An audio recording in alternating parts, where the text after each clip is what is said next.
¿Qué tal? Muy buenas noches. Bienvenidos al canal del Movimiento Marateguista. Esta es una nueva edición y hoy contamos con un invitado muy especial. Desde Argentina está el profesor Rolando Starita. Él es docente, creo ya retirado de la Universidad Nacional de Quilmes y de la UBA en Argentina.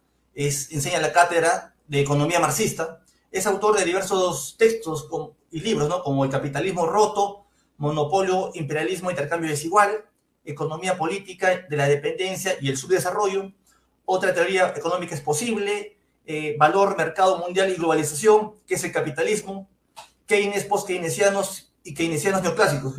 Lo tengo aquí, es un texto algo pesadito, pero sí estoy leyéndolo, muy bueno. Y además cuenta con un blog donde publica constantemente sus artículos de economía política marxista y sobre política en general. Para nosotros es un gusto contar con usted, profesor. ¿Qué tal? Buenas noches. ¿Qué tal? ¿Cómo va? Sí, sí.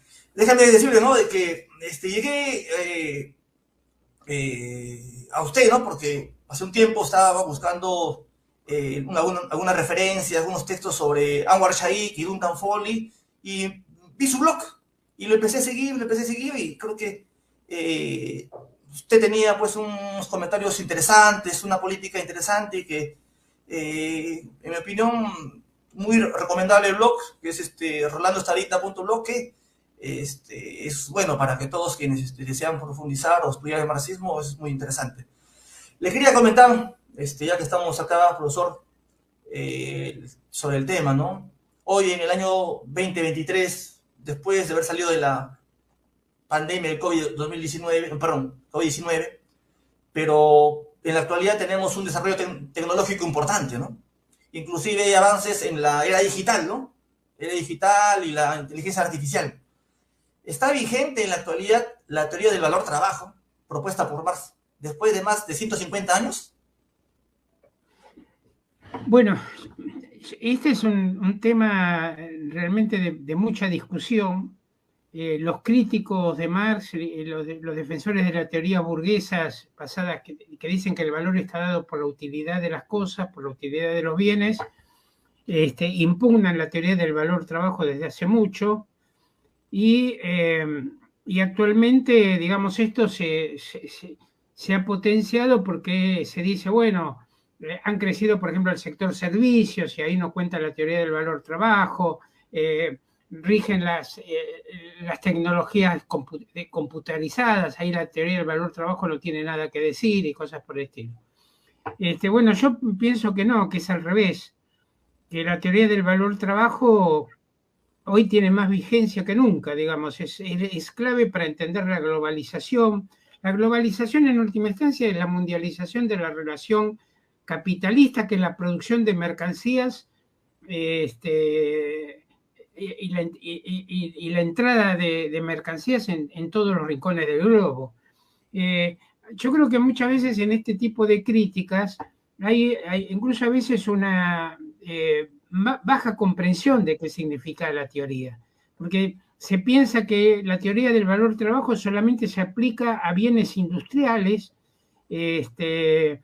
o tal vez a la producción agrícola, pero poco más, estaría restringido a eso.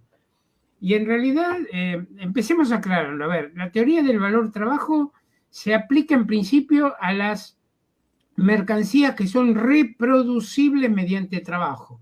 Es decir, yo no puedo pretender explicar el valor que tiene hoy un cuadro de Van Gogh, por ejemplo, de Picasso, por el tiempo de trabajo que invirtió en Van Gogh o Picasso en hacer ese cuadro. Eso es ridículo. Insisto, rige para los bienes que son reproducibles. Y esa es la inmensa mayoría de los bienes. La inmensa mayoría de los millones de mercancías diversas que llegan al mercado están sujetas a la posibilidad son pasibles de reproducción invirtiendo capital y trabajo. Esto por un lado. Por otro lado, hay una mala interpretación muchas veces de lo que es mercancía. Un servicio, por ejemplo, el servicio de educación, el servicio de salud, es una mercancía, es la mercancía, yo te curo, yo te educo. Un programa, la elaboración de un programa de informática es claramente una mercancía, donde hay tiempo de trabajo invertido, tiempo de trabajo calificado invertido, y muchas veces hay que usar también medios de capital para fabricarla. La inmensa mayoría, por otro lado, de otros tipos de servicios son también mercancías, como el transporte, bien, es claramente una mercancía. Y en ese sentido,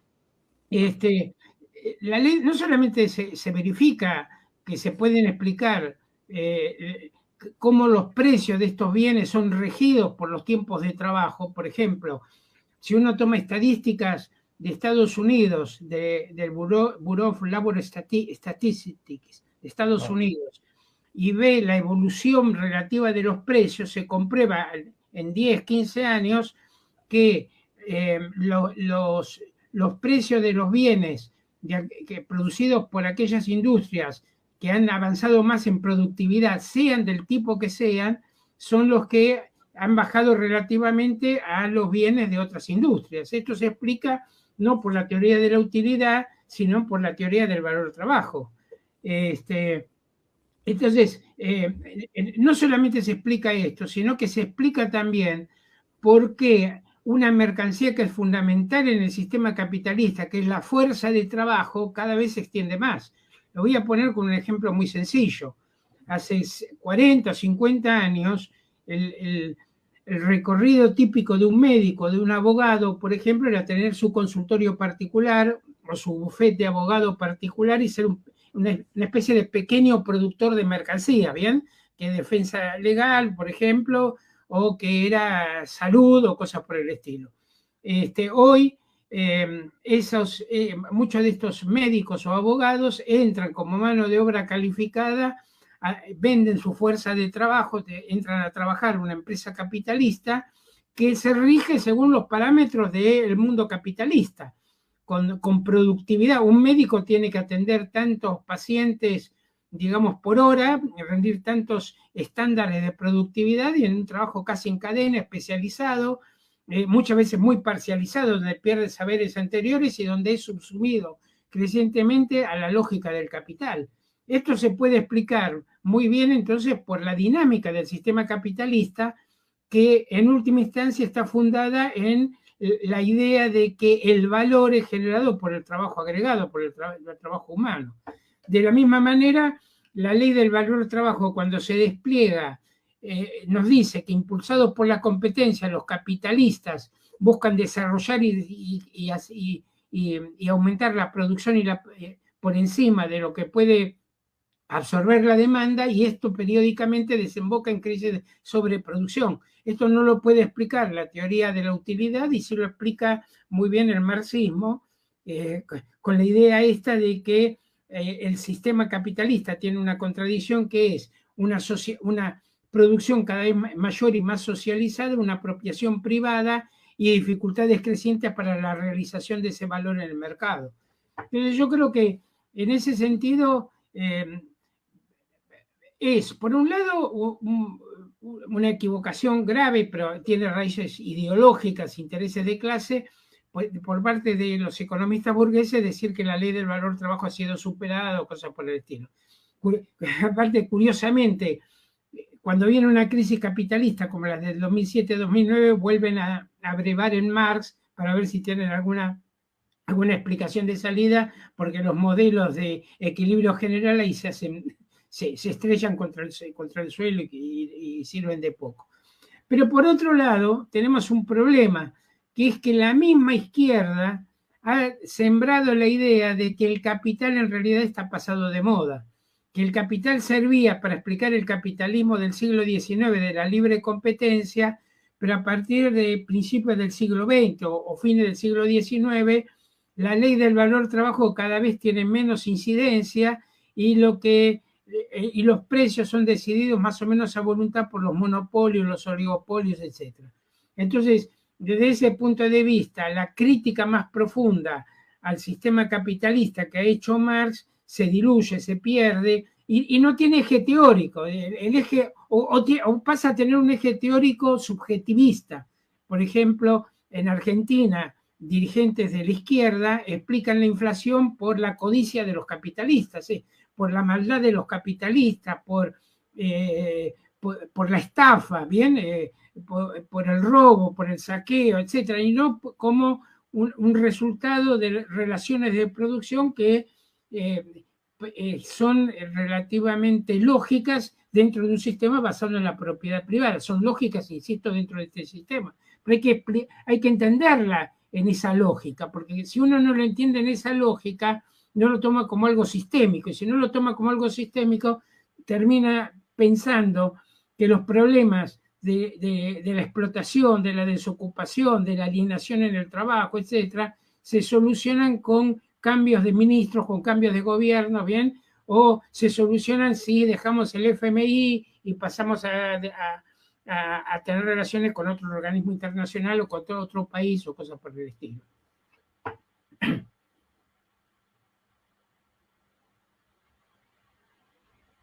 No escucho. Perdón. Como decías, ¿no? Sí, discúlpame. Has tocado también otro elemento, ¿no? O sea, podemos decir que existen dos teorías del valor, la teoría marxista y la teoría de los austríacos, ¿correcto? Dos teorías, que es una teoría subjetivista, donde los precios están dados de manera subjetiva. Ahora, una observación, no es solamente de los austríacos. De hecho, los neoclásicos tienen la misma teoría, Keynes tenía la misma teoría del valor, ¿no? Digo. Correcto. Y una consulta breve acá. ¿Cuál es la diferencia o el aporte de Marx en la teoría del valor-trabajo con respecto a la de Ricardo? ¿Cuál es la diferencia? Sí, es una pregunta importante porque muchas veces se confunden las dos o se las superpone. Incluso muchas veces he escuchado economistas burgueses decir, o lo he leído, ¿no? Que afirmar que la teoría del valor-trabajo de Ricardo y de Marx son la misma. Son la misma cosa, etc. No, hay una diferencia muy importante. A ver si logro explicarla en 2 minutos de manera más intuitiva posible. Para Ricardo, para que haya valor, basta con que haya trabajo. Es decir, si se invirtió trabajo, salvo pequeñas o algunas oscilaciones aleatorias, pero de hecho la mercancía se va a realizar en el mercado, y la venta en general no representa ningún cambio importante, ningún salto importante para la mercancía. ¿Bien? Esto se vinculaba en Ricardo con la idea de que se cumplía, en el sistema capitalista se cumplía la ley de Say. La ley de Say dice que a toda venta le sigue una oferta y a toda oferta le sigue una venta, y por lo tanto a una venta le sigue una compra y a una compra le sigue una venta, y por lo tanto nunca podía haber una crisis general de sobreproducción. Bien, es decir, una situación en que hubiese muchas mercancías sin vender y dinero atesorado. Esto era fundamental. Ricardo toma esta idea de Say apoyado en su teoría del valor-trabajo, porque la venta no representaba ningún obstáculo para Ricardo. Ricardo dice, el dinero que no se consume se invierte, por lo tanto siempre va a haber demanda, no tiene por qué haber problemas de demanda, y por lo tanto, seguía Ricardo, toda oferta genera su propia demanda. Desde ese punto de vista, entonces, hay una conexión en Ricardo entre su idea de que basta con que haya trabajo invertido para que haya valor, insisto, porque la venta es un proceso más o menos formal, se da por hecho, no es problemático nunca. En Marx el problema es distinto. Marx plantea de que hay una contradicción de fondo en la sociedad mercantil, que es la contradicción que el trabajo se hace en forma privada, cada productor dueño de los medios de producción, dejemos de lado que no hay obreros por ahora, cada productor dueño de los medios de producción produce en forma privada, pero esa producción privada tiene que devenir social, hay una división social del trabajo. Yo puedo estar fabricando casas, construyendo casas, pero si por alguna razón no puedo vender esas casas, ese trabajo mío privado no se convierte en trabajo social. Por ejemplo, yo he construido la casa y como hay una sobreoferta de casas, se han construido muchos otros constructores, han construido casas, no hay manera de vender las casas. Hemos usado tiempo de trabajo privado que no se hace tiempo de trabajo social. Por eso Marx dice, el valor se genera en la producción, pero se tiene que validar en la venta. La venta es la que en algún sentido confirma o sella que ese trabajo que es privado se hizo social. Por eso Marx, a diferencia de Ricardo, que, dice, esto es una cuestión muy importante, dice, la venta es el salto mortal de la mercancía, es el momento de la verdad. En una crisis de sobreproducción, ¿qué es lo que ocurre? Se ha producido por encima de lo que el mercado puede absorber y entonces eso significa que hay trabajo privado que no se hace trabajo social. Por eso, para Marx, también existe en el sistema capitalista la posibilidad de que a una venta le siga una no compra, le siga el atesoramiento. Alguien vende y en lugar de comprar más o menos rápidamente, como piensa la ley de Say, atesora porque ve incertidumbre, porque no ve claro los negocios, etc. Si esto empieza a suceder en muchos lugares, vamos a tener una crisis de sobreproducción, como estábamos diciendo recién, en la cual se demuestra que trabajo que se hizo en forma privada no se puede validar como trabajo social, como trabajo socialmente necesario. Por eso hay una unidad en Ricardo. Ricardo decía, la venta no es ningún problema, la damos por hecha. Ricardo decía, el atesoramiento no tiene sentido, por lo tanto nunca puede haber una crisis de demanda, porque al no tener sentido el atesoramiento, insisto, lo que no se consume se va a invertir y si se invierte el capitalista contratará más trabajadores o comprará materia prima, etcétera, y seguirá habiendo demanda. Entonces, esto también lleva a una diferencia en la teoría monetaria. Para Marx, el dinero es particular, encarna valores, la mercancía dinero, el oro, es una mercancía muy especial. Al encarnar valor, puede tener sentido en determinado momento atesorar, guardarme poder social, que significa el dinero, porque el dinero es poder de compra inmediato, representa valor, encarna valor directamente en el mercado. Bueno, puede ser en determinado momento racional, atesorar, vender y no comprar, porque en la medida en que atesoro puedo mantener libre mis opciones para volver a entrar en el mercado en condiciones más ventajosas. Bien, una cuestión que en cierto sentido también había visto Keynes. En Ricardo, ligado a su teoría del valor, esto no es así. El dinero para Ricardo es una mercancía más que va a circular siempre, es medio de circulación. No ve como medio de atesoramiento, sino medio de circulación.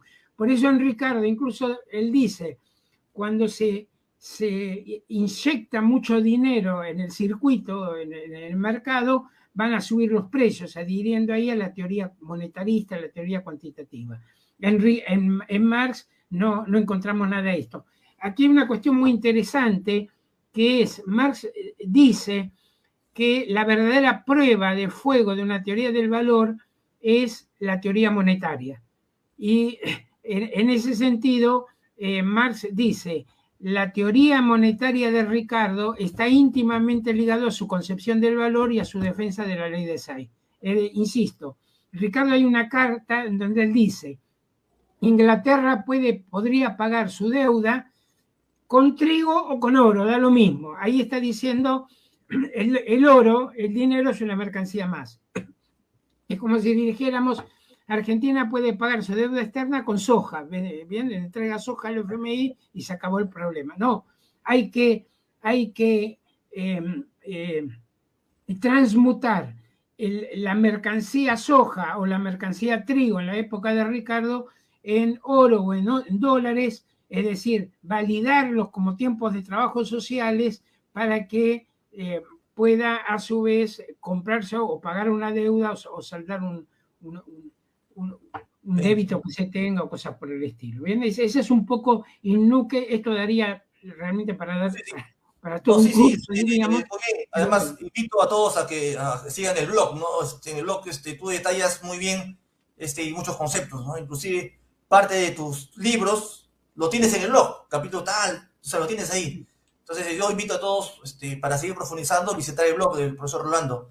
También te quería manifestar lo siguiente, ¿no? O sea, sabemos que en América Latina, en esa parte del continente, hay una corriente donde se ha ubicado la izquierda contemporánea, ¿no? Estamos acá, ¿no? En la que creo que es la llamada ola del progresismo, se le llama así. Y todos ellos prometen una alternativa al capitalismo con una salida soberana, deporte más o menos keynesiano, post-keynesiano, es decir, tal vez tú has denominado, creo, socialismo burgués. Y dan como modelos o paradigmas a Brasil, Argentina, Bolivia, en algunos casos, o los que están más a la izquierda, los que se reivindican más revolucionarios, dicen que su modelo a seguir es Venezuela, Cuba, y bueno, tienen como referentes pues a Lula, Ortega, Venezuela, ¿no? Entonces, ¿cuál es tu opinión al respecto de estos nuevos procesos, este nuevo progresismo que estamos viviendo en esta parte del continente? bueno, a ver, primero yo haría una diferencia entre un caso como es el de Venezuela, que ha sido un capitalismo de Estado muy descompuesto, tremendamente descompuesto, con lo que podría ser un caso como el de los Kirchner en Argentina. Voy a tomar estos dos polos, digamos, para no dispersarme más, pero yo creo que son casos distintos. De hecho, en Argentina el kirchnerismo toma distancia, de hecho, no de palabra, pero de hecho ha tomado distancia con relación a un modelo como el de Venezuela. En Venezuela se ha llegado a un desastre social. Hay 7.100.000 personas por lo menos fuera del país. La inmensa mayoría son trabajadores. Ahí se ha descompuesto la clase obrera socialmente. Socialmente esto es terrible. Ya no es que la clase obrera como fuerza política adoptó algún programa burgués o cosas por el estilo, sino que hay una desestructuración social. Si uno aquí hay que, aparte con esto hay que calibrar qué significamos por progresismo, porque ser progresista se tiene, para un marxista, un gobierno que puede ser burgués, pero que tiene cierta progresividad histórica, es un gobierno que de alguna manera desarrolla las fuerzas productivas, entre ellas la principal fuerza productiva, que es la clase trabajadora. Una clase trabajadora desesperada saliendo a la inmigración, viviendo del tacho de basura, no teniendo remedios básicos o cosas por el estilo, no puede tener fuerza política, es imposible. Digamos, hay un debilitamiento social que afecta incluso a una proyección política. Bueno, esto por un lado. Pero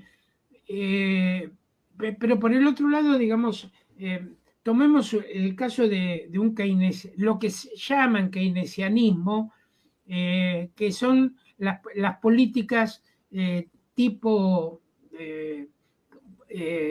reformismo burgués, uno podría decir, que aplicó el gobierno de los Kirchner desde 2003 a 2015 y luego en estos últimos 4 años, donde de todas maneras en estos últimos 4 años el kirchnerismo más duro dice que este no es nuestro gobierno, nos han traicionado o cosas por el estilo, ¿bien? Pero lo llamaron a votar, lo apoyaron, lo justificaron en toda una larga etapa, ¿bien? Y lo más importante, tampoco presentan ni han presentado un programa alternativo de alguna manera mínimamente crítico de lo existente, como para decir, aquí estamos esbozando cierta salida o cosas por el estilo. Ahora, Quisiera aclarar una cuestión con relación a keynesianismo. Esto que voy a decir lo han señalado autores post-keynesianos, gente de izquierda, seguidores de Keynes, del Keynes de la teoría general, ¿Ya? pero que ellos han planteado ya muchas veces que en nombre de Keynes se aplican políticas que no tienen nada que ver con Keynes, que llevan a un desastre, en última instancia, a una crisis económica, un estallido económico, una crisis, y que desde ese punto de vista terminan siendo justificativos para que vengan los programas de ajuste de la derecha. Y con el argumento, ensayaron una salida media progresista. Alguno dirá, ensayaron algo medio cercano a Venezuela, otro dirá, ensayaron un keynesianismo de izquierda y fracasó y cosas por el estilo. Ahora, a ver, yo no soy keynesiano, soy crítico de Keynes, soy marxista, pero tengo que decir que cosas que se han hecho o se hacen en nombre de Keynes nunca las planteó, jamás las planteó. Yo hace unos años ya, en el 2015, estábamos en el último año de gobierno del segundo mandato de Cristina Kirchner, tuve una charla con un economista kirchnerista que estaba ligado al equipo económico en ese momento, estaba Axel Kicillof en el equipo económico, y bueno, y yo le decía, para que se entienda el esquema que se estaba manejando y que manejaron mucho tiempo. El esquema era, vamos a sostener la demanda en base a gasto estatal financiado con emisión monetaria. Yo le decía, pero esto estalla. Vos no podés sostener la demanda en base a déficit y déficit financiado con emisión monetaria. Esto se te estalla en los aires. Vas a terminar con un gran endeudamiento y vas a terminar una crisis. Crisis. Bueno, pero yo me acuerdo que discutí con esta persona, un muchacho honesto, etcétera, pero yo le decía, a ver, Keynes jamás se le ocurrió una cosa semejante. Esto nunca Keynes se le ocurrió una cosa por el estilo. Incluso cuando Keynes fue funcionario del gobierno británico, él planteaba que el presupuesto corriente tenía que ser equilibrado, o a lo sumo, con superávit en la fase de ascenso del ciclo capitalista y déficit en la parte de descenso y a largo plazo equilibrado. Y luego él planteaba una segunda cuenta, ya no para el gasto corriente, sino para lo que él pensaba que iba a ser la socialización de inversiones, que ahí decía tenía que ser con superávit. Esa cuenta tenía que tener superávit para fortalecer una política de socializar inversiones que no se entiende bien qué quería Keynes con eso. A mí no me queda muy claro, pero que iría en un sentido más bien izquierdista. Bueno, entonces se hicieron políticas, digamos, citando a Keynes o en nombre de Keynes y del keynesianismo, que el propio Keynes, nunca se le ocurrió. Ahora, por ejemplo, en los últimos años, surgió una corriente en Estados Unidos, cartalistas se llaman, que son los que sostienen que el dinero es una creación pura del Estado, que el Estado crea el dinero a partir de los impuestos.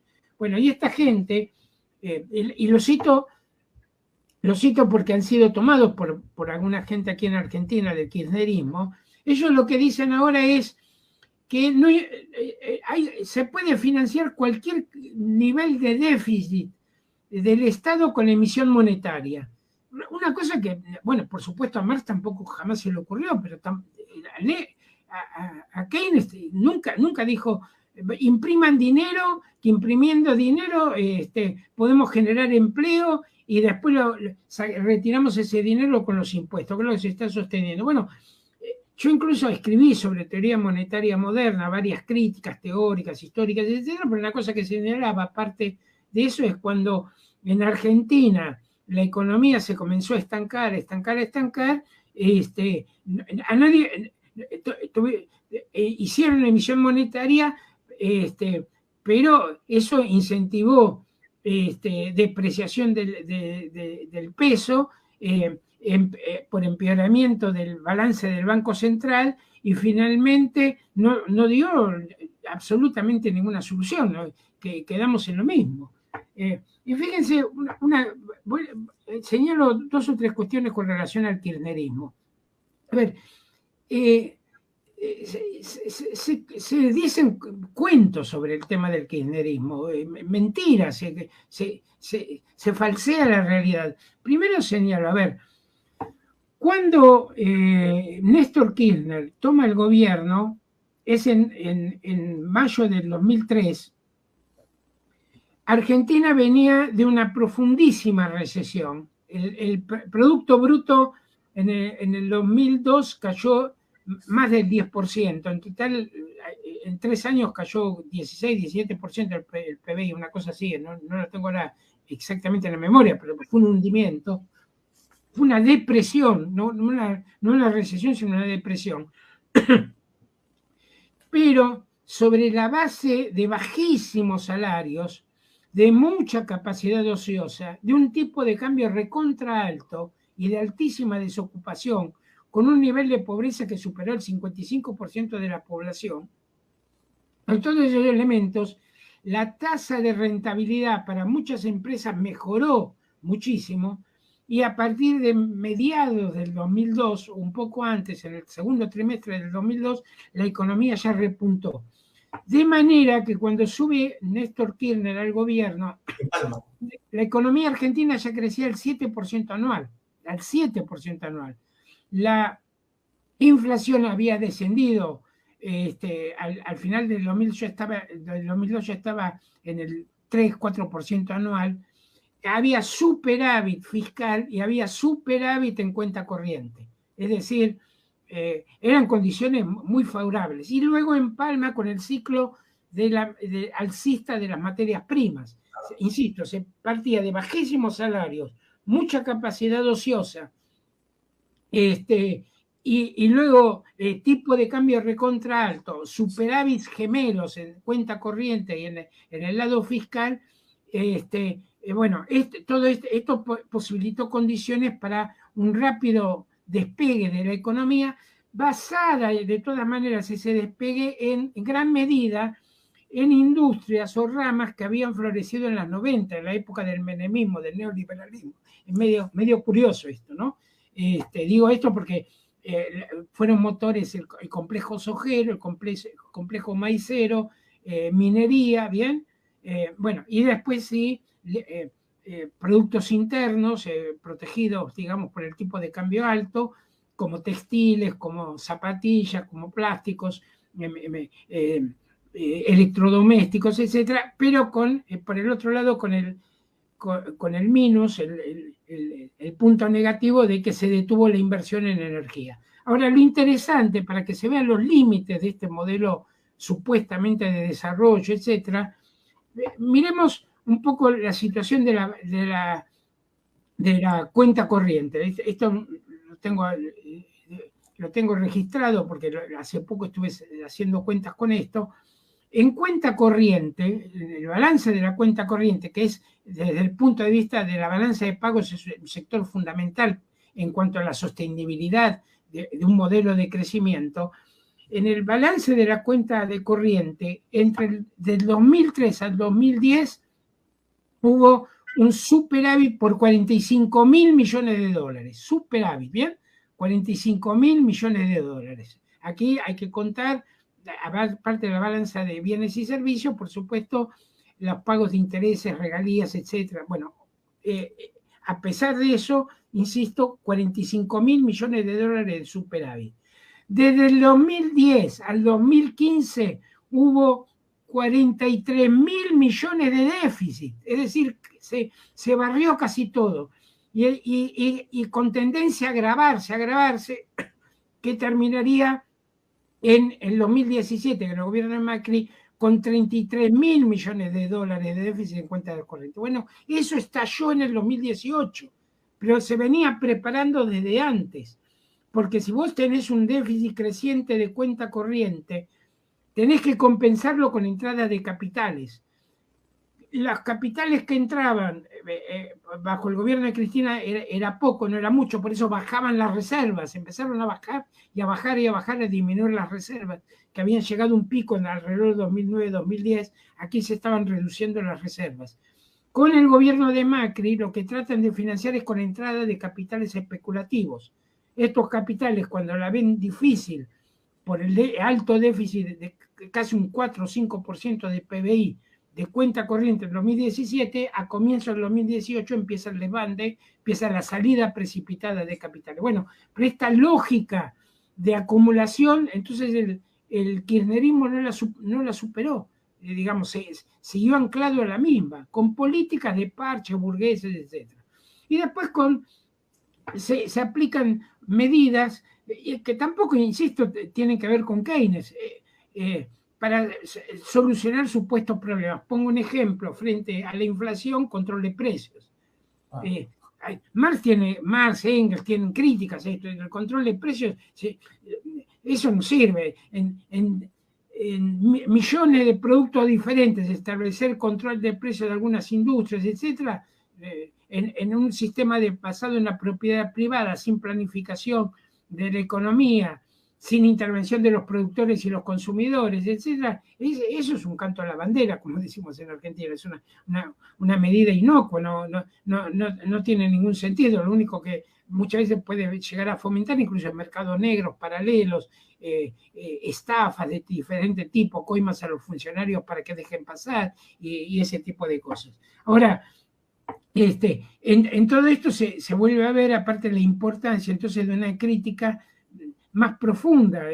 Digo esto porque una crítica entonces que hicieron sectores de la izquierda es, bueno, control de precios sí, pero en serio, hay que aplicarlo a fondo. Y estamos en la misma. Es adjudicarle incluso al Estado capitalista un rol que no puede tener nunca, ¿bien? Que es de alguna manera gobernar el mercado desde la burocracia estatal. Ahí de nuevo vuelvo a la importancia que tiene Marx. Marx, ¿qué dice? Marx dice, la ley del valor que rige los precios se impone como la ley de gravedad cuando se le cae a uno la casa encima. Es decir, no es un problema técnico la inflación, es un problema social, es un problema que tiene que ver con una relación social que es el dinero. Y si es una relación social no se arregla con políticas de la burocracia. En tanto sigan vigentes las relaciones sociales de producción. Sí, profesor, usted ha sido muy crítico en torno a un texto de Lenin famoso, El imperialismo, fase suprema del capitalismo, y también a la teoría de monopolios, ¿no? Explíquenos, por favor, su teoría, perdón, las críticas en base al texto de Lenin, por favor.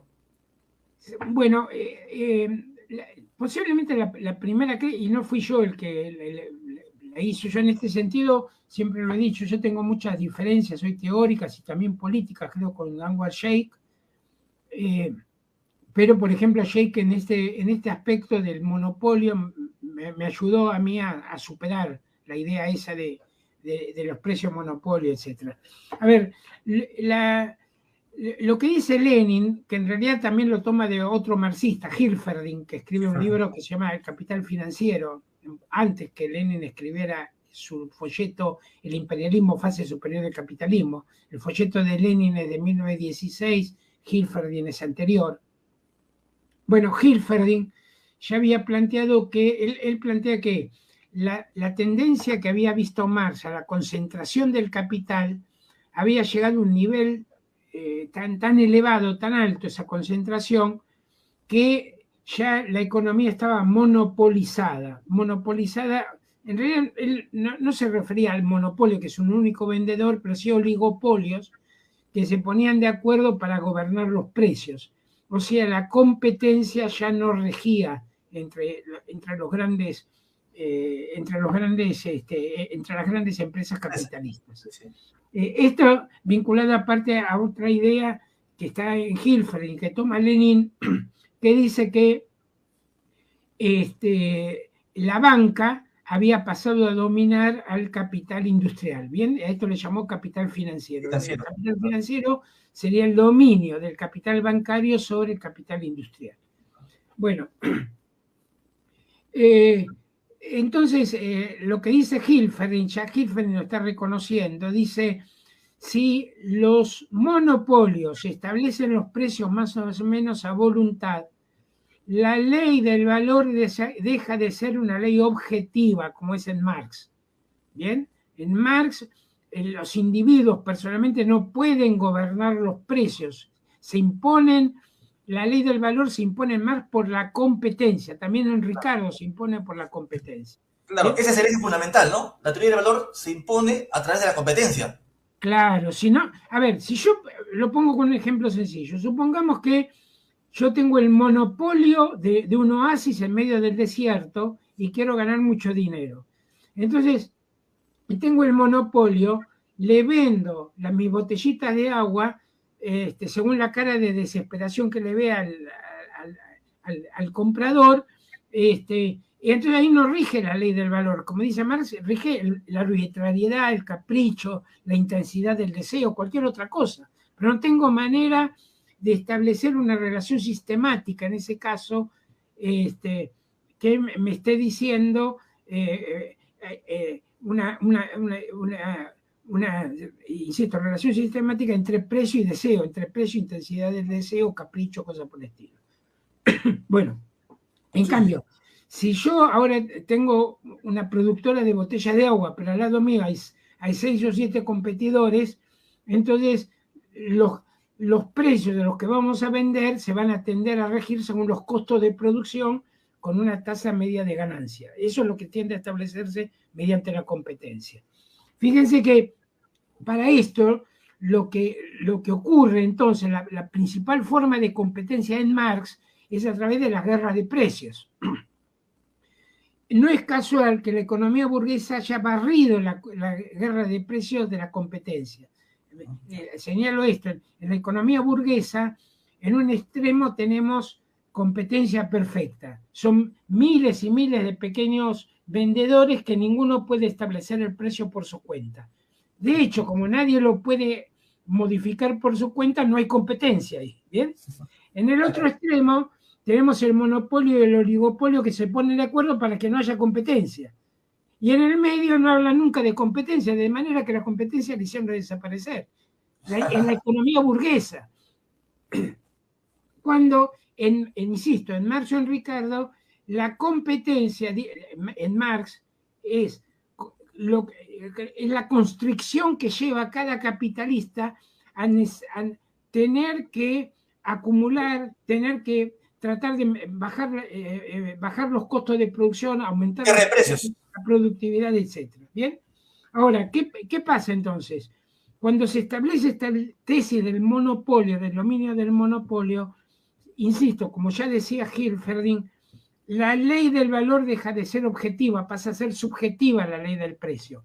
Depende de la relación de fuerza de un momento, del capricho, de cosas por el estilo. Fíjense que, por ejemplo,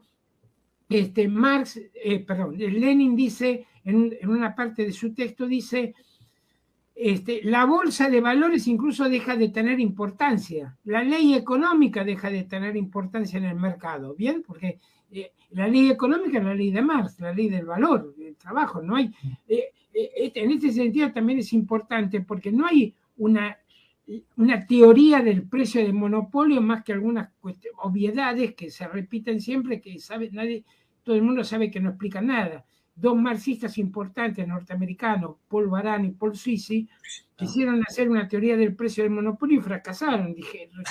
Pensaron que no podían hacerla. Ahora, esto es importante porque si se dice que la teoría del valor trabajo del capital no explica los precios, entonces no puede explicar las leyes de la acumulación capitalista o la ley de la plusvalía o cosas por el estilo, entonces nos quedamos desarmados teóricamente y nos quedamos para decir cosas que son realmente muy superficiales, como decir, por ejemplo, que los precios son gobernados por la codicia de los capitalistas o la ambición de los capitalistas o cosas por el estilo. Y vinculado a todo esto se asociaba la idea de que el dominio del monopolio iba a establecer una tendencia al estancamiento permanente del capitalismo, Ah, ¿bien? Es decir, el cambio tecnológico ya iba a ser ahogado por la falta de competencia, ¿bien? Por los acuerdos monopólicos. Fíjense cómo podemos entender los cambios tecnológicos gigantescos que han ocurrido en los últimos 100, 50, 30, 20 años con esta tesis. Es una cosa tremenda. Pero estas cuestiones se escribieron, por ejemplo, de ahí surge una idea que prevalece en el marxismo contemporáneo, el marxismo del siglo XX hasta ahora, que es la idea que la tendencia del capitalismo que le llaman senil o del capitalismo maduro es al estancamiento. Es decir, aquí el problema es explicar por qué puede haber alguna fase de desarrollo si la tendencia es el estancamiento. Mientras que en la concepción de Marx, la competencia lleva a los capitalistas a intentar desarrollar las fuerzas productivas para ganarle al otro, bien, y ganarle los mercados, y esto lleva a las crisis de sobreproducción. Entonces aquí el problema a explicar es por qué la tendencia a la ampliación de la producción lleva a la crisis. Es lo inverso de lo anterior. Insisto, lo anterior es por qué en determinado momento, en algunas coyunturas puede haber crecimiento. Si la tendencia es el estancamiento, en Marx la tendencia es al desarrollo porque puede haber crisis. Ahora, señalo dos o tres cuestiones más. Una, es importante primero entender que lo que Lenin y Hilferding registraban como surgimiento de monopolios, en realidad, ¿qué es lo que ocurría?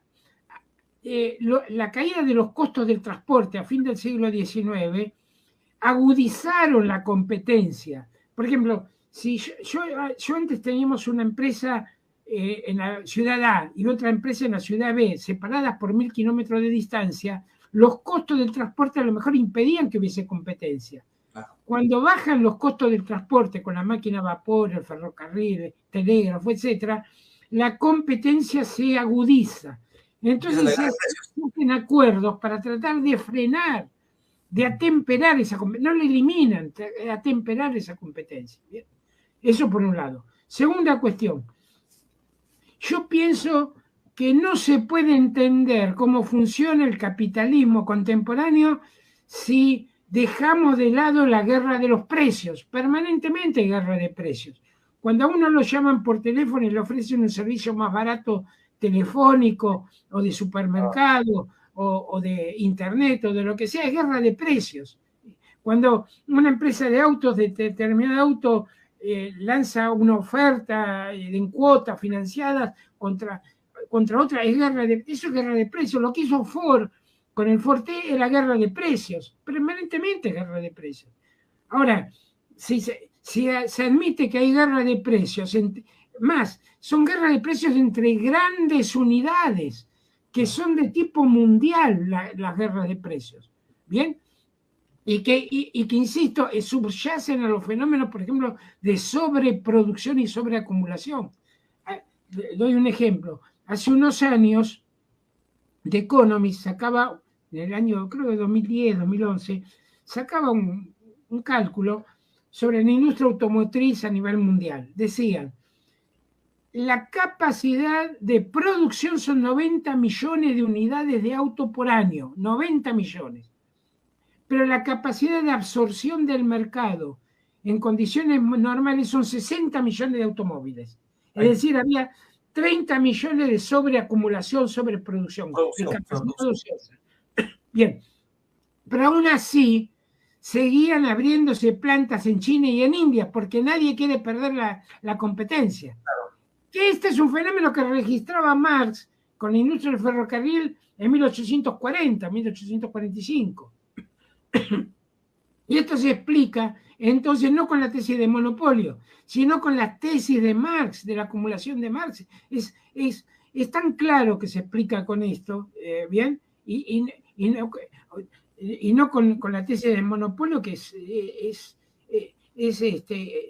es casi trivial, casi banal tener que decirlo. Y bueno, pero el problema que tenemos es que al haberse desplazado la teoría del valor trabajo y la explicación de, marxista de este fenómeno de las guerras entre los capitales, ¿bien? Del carácter objetivo de las leyes de la acumulación del capital, etcétera, al haberse desplazado, se quitó el filo de la crítica, de la crítica marxista. La crítica del capital pasó a ser, insisto, una cuestión de crítica moral, de crítica al robo, al desfalco. Que son malos, ¿no? Bien, lo pongo de una manera, por ejemplo, en Argentina, si yo les decía, Argentina tenía déficit en cuenta corriente enorme y creciendo, y déficit en el sector fiscal y salidas de capitales permanentes salidas de capitales. Hay 400.000 millones de dólares invertidos por argentinos en el exterior. Para poner, Argentina es acreedora a nivel de país, ¿bien? De los residentes. Bueno, cuando existe todo eso, se lo explica, insisto, por la estafa de los capitalistas, por problemas morales, porque son neoliberales que son CEO y cosas por el estilo, cuando en realidad incluso los burgueses del movimiento nacional y popular también tienen sus dineros en las cuentas en el exterior, bien, o en los paraísos fiscales. Sí, muy bien, profesor. Ahora, a nivel, has tocado, pues, ya prácticamente las empresas transnacionales, una política imperial, y a nivel del progresismo, bueno, en general, de izquierda, entre comillas, en general, se levanta la consigna de la multipolaridad. No sé si, bueno, acá lo repiten mucho, ¿no? La multipolaridad. Y que debemos cerrar filas con China, con Rusia, contra los Estados Unidos, ¿no? Te consulto hoy, ¿cuál es la noción del imperialismo hoy? Y si acaso hay un imperialismo bueno o menos malo o progresivo. No, a ver, primero el razonamiento en términos de geopolítica ha hecho mucho daño al marxismo. Esto ya surge, por ejemplo, incluso en grupos trotskistas en los años 50, 40, 50, sobre todo en los años 50 ya está surgiendo la idea de que el enfrentamiento ya no era de clase, la clase obrera contra la burguesía o las burocracias que explotaban a la clase obrera, sino el enfrentamiento era la Unión Soviética contra Estados Unidos y sus aliados. Y en ese enfrentamiento global a nivel mundial había que alinearse entonces con la Unión Soviética. Digamos, aquí empieza el problema. Por esta cuestión hubo, por ejemplo, muchos grupos trotskistas que hacían entrismo en los partidos comunistas, entraban a los partidos comunistas con el afán de que en algún momento, cuando viniera la hora del enfrentamiento, Unión Soviética, Estados Unidos, ellos iban a estar en la primera fila de eso y ganarse a las masas y cosas por el estilo. No ocurrió ningún enfrentamiento. La burocracia soviética en última instancia terminó diviniendo en una clase capitalista, en gran medida una clase capitalista, y se plantean las tensiones normales entre potencias capitalistas. Bien, esto por un lado. Por otro lado, a ver, yo pienso que hay que aclarar una cuestión. La explotación de países, digamos, la explotación típica de un país por otro, es la explotación de tipo colonial o semicolonial, con ocupación militar. Ahí así rige el saqueo, el pillaje, ¿bien? La colonia, la potencia dominante le impone a la colonia el pago de impuestos, de peajes, etcétera, hay una exacción directa de dinero, etcétera. En ese sentido, las luchas de liberación, llamadas de liberación nacional, no dejaron las cosas como estaban, fueron progresivas. En este sentido hay que rescatar una progresividad. No es lo mismo que estuviera la colonia española en América Latina que no la estuviera, o que la colonia portuguesa que no la estuviera, etcétera. ¿Bien? Bueno, ahora, a nivel actual de desarrollo del capitalismo, etcétera, la explotación de países, de un país por parte del otro, ha tendido a desaparecer. Lo que existe cada vez más es acumulación por parte de burguesías nativas basadas en la explotación de sus propios trabajadores, que se asocian con burguesías de países capitalistas más desarrollados, también para hacer emprendimientos en conjunto de explotación. Lo digo de esta manera: la alta burguesía brasilera, la alta burguesía peruana, brasilera, argentina, no son explotados por el imperialismo, no son oprimidos por Washington, por Rusia o por ninguno de estos. Tienen sus propios negocios. A ver, cuando, por ejemplo, viene el Fondo Monetario Internacional a la Argentina y presiona por imponer tal política económica y tal otra política económica, reducción del gasto, etc. Bueno, esos programas que hace el Fondo Monetario Internacional son los mismos programas que defienden aquí las cámaras empresarias. No es que el Fondo Monetario Internacional les impone como a vasallos que hagan esto o lo otro. No, si ellos están de acuerdo. Es su programa. Y gran parte de la riqueza que tienen acumulada en la Argentina la tienen en el exterior, bajo protección de poderes, de poderes capitalistas y de organismos internacionales capitalistas. En ese sentido, uno no puede decir que empresarios argentinos como no sé, los Borno, como Grobo o los Roca, etcétera, sean de alguna manera explotados por Estados Unidos o sean explotados por Francia. Tienen sus negocios. Cuando se hace, por ejemplo, una fusión capitales argentinos con capitales franceses, norteamericanos, italianos, chilenos o lo que sea, van como socios. Tendrán su participación en los dividendos o en la dirección de la empresa de acuerdo a la cantidad de acciones que tenga cada uno, que haya invertido, cosas por el estilo, pero esas son las relaciones normales que hay entre los capitalistas. Bien, en este sentido, hay gente que trató, por otro lado, de decir, bueno, ahora la forma principal de explotación es a través del intercambio desigual. Yo he discutido esta tesis, no cierra por ningún lado, bien, no hay cierra. Incluso los países que reciben renta, atrasados que reciben renta, reciben super beneficios, bien, a partir del monopolio de productos naturales. Eso es lo menos parecido a una transferencia de recursos del país atrasado al país adelantado, no tiene nada que ver con eso. Y en esto agrego otra cuestión. A ver, hay una idea que está en Marx que fue muy importante. Marx pensaba que la entrada de las potencias coloniales, capitalistas coloniales en India, por ejemplo, iban a generar un capitalismo autóctono en esos países, en India. Por ejemplo, cuando él escribe un famoso artículo, dice: los ferrocarriles ingleses van a terminar abriendo el camino a un capitalismo indio. Esto, durante mucho tiempo, bueno, y todavía hoy, fue criticado en Marx, decía eso eurocentrista. Yo recuerdo, yo fui trotskista hace muchos años, discutiendo hace como 50 años con un compañero peronista de izquierda, me decía, pero Marx dijo eso de la India, etcétera, casi como si fuera un cipayo más, ¿no? Un agente del imperialismo inglés y cosas por el estilo. Ahora, es interesante, hace unos años, The Economist sacamos una nota que decía que el principal inversor extranjero en Gran Bretaña, en la manufactura británica, era el grupo indio de Tata, bien, un grupo que supuestamente de la burguesía oprimida, etcétera, etcétera. Bien, yo lo que pienso es que, a ver, el colonialismo es extracción del excedente con métodos militares, con violencia directa.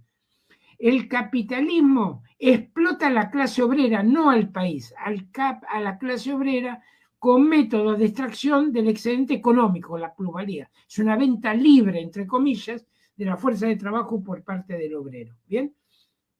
Ahora, esto es lo que rige hoy en el mundo capitalista. Yo sí sigo manteniendo la categoría de imperialismo para referirme a un aparato político-militar desplegado a nivel mundial para, por un lado, defender los intereses, yo le llamo, tomando la expresión de alguien que lo dijo, los derechos universales del capital, ¿bien? A desplazarse, a tener ganancias, seguridad jurídica, etcétera, etcétera. Y dentro de eso, hay un interés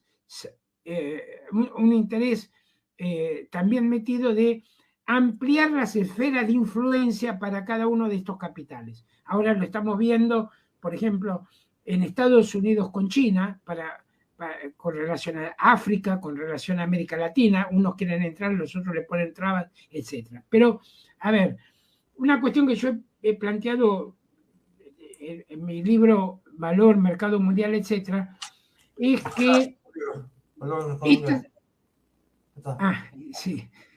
Después hubo otra edición de ese, bueno. En ese trabajo yo planteaba que, a ver, había que, o hay que encontrar una respuesta a por qué no volvió a haber guerras interimperialistas, directos enfrentamientos interimperialistas, desde 1945, ¿bien? Digo esto porque en la tesis de Lenin, y que asumió toda la izquierda, las guerras por nuevos repartos del mundo entre las grandes potencias, ¿bien?, iban a ser inevitables. El mundo ya estaba repartido en colonias y semicolonias, iba a haber nuevas guerras para rediscutir esos repartos. Pero el hecho, insisto, es que desde el 45 hasta ahora no ha vuelto a haber guerras interimperialistas, enfrentamientos directos. Incluso se lo vemos en Ucrania. En Ucrania el conflicto está localizado en Ucrania. ¿Ven cómo fue el conflicto de Vietnam? El conflicto de Vietnam se localizó en Vietnam, Laos y Camboya, pero incluso atrás estaban Rusia y China de un lado, del otro lado de Estados Unidos, y sin embargo no se extendió. Bueno, basándome en otros autores, entre ellos Mandel,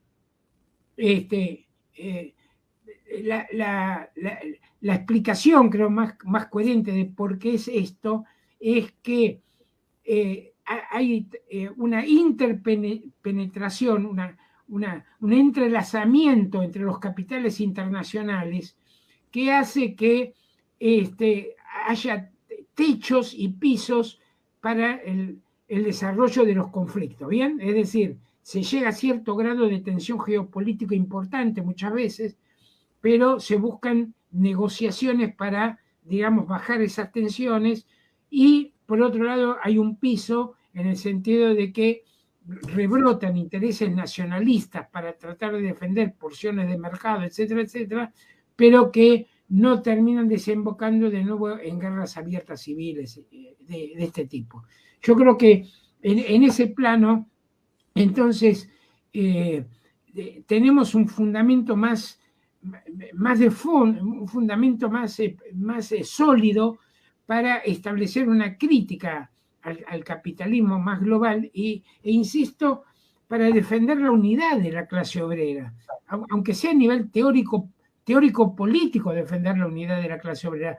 Porque, a ver, en esa tesis de Lenin, donde empieza a prevalecer la idea de que la explotación es de un país atrasado por parte de un país adelantado, y donde se plantea que los obreros de Gran Bretaña o de Estados Unidos tenían salarios relativamente elevados porque Gran Bretaña y Estados Unidos explotaba a las colonias, o Francia explotaban a las colonias. Esto socava profundamente la solidaridad internacionalista. Si un sector de la clase obrera vive de la explotación de otro sector de la clase obrera, el proyecto socialista está acabado. Y esto no es chiste. Esto hace años. Recuerdo una dirigente trotskista en Argentina, que sigue siendo dirigente y candidata, siempre se presenta de candidata en nuestros grupos. Bueno, en televisión explicaba, y digo en televisión porque esto llega a miles de personas, en televisión explicaba en un programa, decía, los obreros españoles ganan bien porque España explota a los obreros argentinos en Telefónica Argentina y en otras empresas.